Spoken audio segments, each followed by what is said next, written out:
हम तो डूबेंगे सनम तुमको भी ले डूबेंगे। आदि मानव युग के नेता हैं ये लोग। भी सुगंध आता है नहीं है दुर्गंध के अलावा। ये जब बोलेगा तो दुर्गंध ही आता है।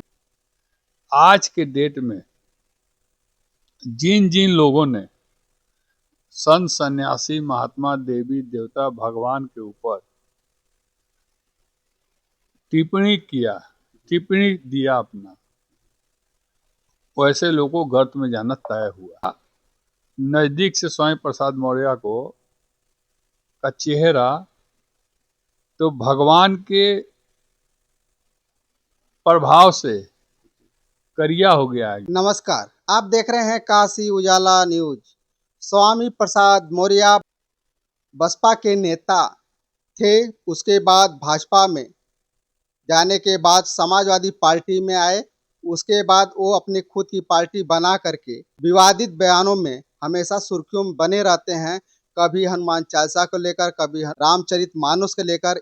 दीपावली के पावन पर्व पर उन्होंने धन लक्ष्मी के ऊपर विवादित बयान दिया है। इस नेशनल इक्वल पार्टी के माननीय शशि प्रताप सिंह जी से हम बातचीत करेंगे। बहुत बहुत स्वागत है सर। बहुत बहुत धन्यवाद आपका। सर, स्वामी प्रसाद मौर्य एक के बाद एक विवादित बयान देते रहते हैं, ऐसा क्यों? देखिए, स्वामी प्रसाद मौर्य के साथ एक शब्द बड़ा सूट करता है। क्या? हम तो डूबेंगे सनम तुमको भी ले डूबेंगे। स्वामी प्रसाद मौर्य खुद डूबे, अपनी बेटी को भी डुबाएं, अपने बेटा को भी डुबाएं। न घर के रहे न घाट के रहे। बहुत बड़ी बात। स्वामी प्रसाद मौर्य जी की बेटी भाजपा की कभी सांसद हुआ करती थी।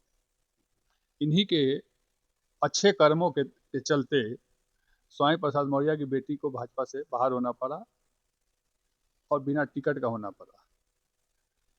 ये नेता ऐसे हैं, आदि मानव युग के नेता हैं ये लोग। आदि मानव का युग जब था, मनुष्य पहले आदि मानव के रूप में था। उस समय मनुष्य को यह नहीं पता था धर्म, जाति, मजहब, भगवान, देवी देवता के बारे में कुछ पता नहीं था। धीरे धीरे ज्ञान हुआ तो भगवान की लोग पूजा शुरू किए, भगवान से भयभीत होने लगे, भगवान के आशीर्वाद से लोग दिन दुना रात चौगुना आगे बढ़ने लगे। यह ऐसा व्यक्ति है जो इसके मुंह से कभी सुगंध आता ही नहीं है दुर्गंध के अलावा। ये जब बोलेगा तो दुर्गंध ही आता है। हाँ, इसका पुराना इतिहास ये है कि बहुजन समाज पार्टी, फिर भारतीय जनता पार्टी, फिर समाजवादी पार्टी, फिर अपनी एक पार्टी बना लिया। आज के डेट में जिन जिन लोगों ने संत सन्यासी महात्मा देवी देवता भगवान के ऊपर टिप्पणी दिया अपना, वैसे लोगों को गर्त में जाना तय हुआ। और जो नया अभी विवादित बयान उन्होंने दिया है, उनको मालूम नहीं है कि माँ लक्ष्मी, माँ दुर्गा, माँ काली, माँ सरस्वती का स्वरूप और उनका प्रभाव क्या होता है। आज उसी प्रभाव की देन है कि स्वामी प्रसाद मौर्य जी के घर में न कोई विधायक है, न कोई सांसद है, न नेता है, न ग्राम प्रधान है, न जिला पंचायत है, और न भविष्य में कभी होना है। हाँ, ये लोग सस्ती लोकप्रियता के लिए, चर्चा में बने रहने के लिए इस तरह का उलूल जुलूल बयान देते हैं और सोचते हैं कि मैं बहुत बड़ा नेता हूं। देखिएगा, नजदीक से स्वामी प्रसाद मौर्य को का चेहरा तो भगवान के प्रभाव से करिया हो गया एकदम। अब वो कभी साफ नहीं हो सकता। इन लोगों के मुंह पर एक तरह से कालिक पोता गया हो, उस तरह का। अब इनके साथ इनका समाज है, न मौर्य समाज इनके साथ है, न कुशवाहा समाज है। करते हैं राजनीति मौर्य समाज, कुशवाहा समाज की। हाव एको नहीं उनके संग है। तो किसी तरह छटपटाते रहते हैं लोग कि हम लोग किसी तरह फिर से, अब देखिए बहन मायावती जी की तरफ फिर जाएंगे। जहां से थूक के आए थे वहीं चाटने के लिए फिर जाना इनका तय है। पक्का? हाँ हाँ, एकदम और कोई रास्ता ही नहीं है। कहाँ बचा कोई रास्ता? नहीं तो फिर समाजवादी पार्टी में अखिलेश यादव जी के साथ आएंगे।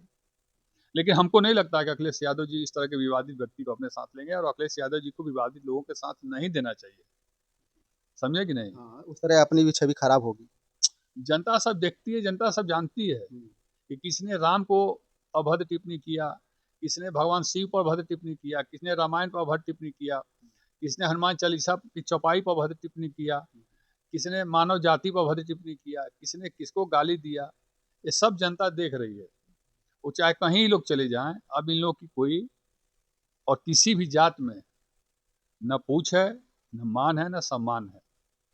इन लोगों ने बहुजन समाज पार्टी के सरकार में, जब जब मायावती जी की सरकार रही, इतना धन उगाही किया है अपने जीवन में कि अब क्या बताया जाए। अपने दुर्गंध वाली जुबान से इन लोगों ने उत्तर प्रदेश की जनता और देवी देवताओं को तार तार करने का काम किया। लेकिन स्वामी प्रसाद मौर्य जी कहते हैं अगर लक्ष्मी अगर हर घर में होती तो हमारे देश के जो युवा हैं बेरोजगार नहीं होते, उनको रोजगार मिलता, उनके पास धन लक्ष्मी होती। ये सब पढ़े लिखे नहीं है ना, इन सबको कौन नेता मंत्री बनाया था भगवान जाने। ये सब अनपढ़ है। सबके घर में लक्ष्मी होती है। समझे कि नहीं? और जहाँ तक रोजगार और बेरोजगार की बात है, तो मैं सीधा कहता हूँ कि जो पढ़ा है वही आगे बढ़ा है। और बेरोजगारी का आलम है कि आप पढ़वे नहीं करोगे तो कहाँ से तुमको रोजगार मिलेगा और नौकरी मिलेगा। जो पढ़ेगा वही ना आगे बढ़ेगा। अब कहिए कि अनपढ़ को इंजीनियर का नौकरी मिल जाए, 4 फीट वाला सिपाही दरोगा एसपी आईजी डीआईजी कमिश्नर बन जाए, कहाँ से बन पाएगा। और जहाँ तक धन की लक्ष्मी की बात है, तो सबके घर में धन की लक्ष्मी है। हमारी माँ लक्ष्मी के रूप है, हमारी पत्नी लक्ष्मी के रूप है, हमारी बहन लक्ष्मी के रूप, हमारी बेटी लक्ष्मी के रूप है। और देवी देवता तो साक्षात घर में है। और देवी देवता की पूजा से ही यह धरती और चल रहा है। भगवान का अर्थ क्या होता है? भ से भूमि, जिस पर हम टिके हुए हैं, जिस पर हमारा घर द्वार मकान इस पर चल रहे हैं। ग से गगन, आकाश, आकाश को रोज देखते हैं। व से वायु, वायु हवा ऑक्सीजन, अगर वो ना मिले तो हम खत्म। और न से नीर, बिना पानी के रह सकते हैं, जल के रह सकते हैं। यही भगवान है। इन्हीं को आप कह रहे हो कि कोई मतलब नहीं है। अगर घर में लक्ष्मी का पूजा करने से धन बढ़ जाता तो लोग बेरोजगार नहीं रहते हैं। ये मतलब ये टूक है, ये कोई टूक है बोलने का है? तुम क्या किए? बसपा में रहता दिन मंत्री, भाजपा में रहता दिन मंत्री, तुम क्या किए? तुम कैसे नौकरी दे दिए लोगों को? कितना वैकेंसी खुलवा दिए? कई लाख लोगों को रोजगार दे दिए। कई साल तो मंत्री रहे। तुम अपना बताओ ना कि हम बसपा में इतना दिन मंत्री रहे तो हमको इतना नौकरी दे दिए, हम इतना कॉलेज खुलवा दिए, इतना मेडिकल कॉलेज खुलवा दिए, इतना इंस्टीट्यूट खुलवा दिए, इतना फ्री स्कूल खुलवा दिए, इतना शिक्षा मुफ्त करा दिए। तुम क्या किए? अब स्वामी प्रसाद मौर्य जी मतलब कि जब तुम सामने वाले व्यक्ति से नहीं सक रहे हो, तो अदृश्य जो भगवान है उन पर उंगली उठा रहे हो। पहलवान सामने खड़ा है, जिसकी सरकार है। भाई आज सरकार बीजेपी की है, योगी जी मंत्री हैं, तो हम तो सरकार को ही बोलेंगे ना।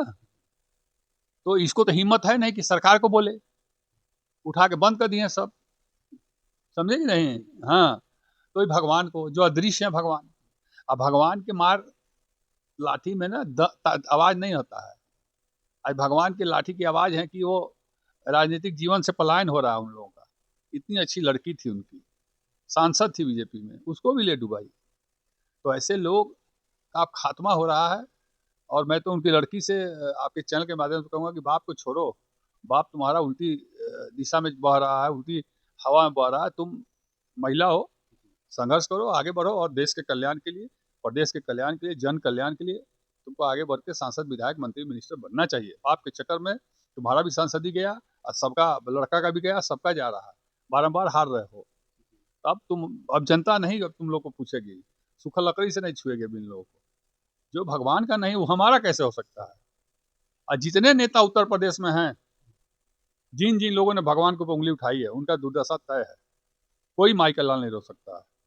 अब मैं भगवान की तरफ से बात बोल रहा हूँ। गीता का ज्ञान है, तो गीता पर हाथ उंगली उठा दे रहे हो। उसी गीता पर हाथ रख के कसम खाते हो कि हम जो करेंगे सच, सत्य सच करेंगे, सच के सिवा कुछ नहीं करेंगे। और उसी गीता को फिर तुम अभद्र टिप्पणी पर टिप्पणी दे रहे हो, अभद्र टिप्पणी कर रहे हो। तुम लोग का तो वो दुर्दशा होगा ना, जो जो लोग भगवान से टकरा, भगवान राम से रावण टकराया, लंका खत्म। नामो निशान खत्म, खंडहर हो गया। तो स्वामी जी भी कभी टकराएंगे? बार बार टकरा रहे हैं, विध्वंस उनका हो रहा है। अरे रामायण पर उंगली उठा रहे हैं, महाभारत पर उंगली उठा रहे हैं, हनुमान चालीसा पर उंगली उठा रहे हैं, तो टकरा ही रहे हैं, तो विध्वंस इसी तो उनका हो रहा है। कृष्ण से कौरव टकराए, खत्म हो गए। तो जो जो भगवान से टकराएगा उसका खात्मा समय से पहले होना तय है। धन्यवाद सर। अभी बातें हो रही थी माननीय शशि प्रताप सिंह जी से, जो स्वामी प्रसाद मौर्य जी ने अवध टिप्पणी करके पूरे देश में हलचल मचा दिया। इसी बात की हम जानकारी ले रहे थे। अगर ये वीडियो आपको अच्छा लगे तो ज़्यादा से ज़्यादा शेयर कीजिए और सब्सक्राइब करना ना भूलें। फिर मिलते हैं नए वीडियो के साथ, तब तक के लिए नमस्कार।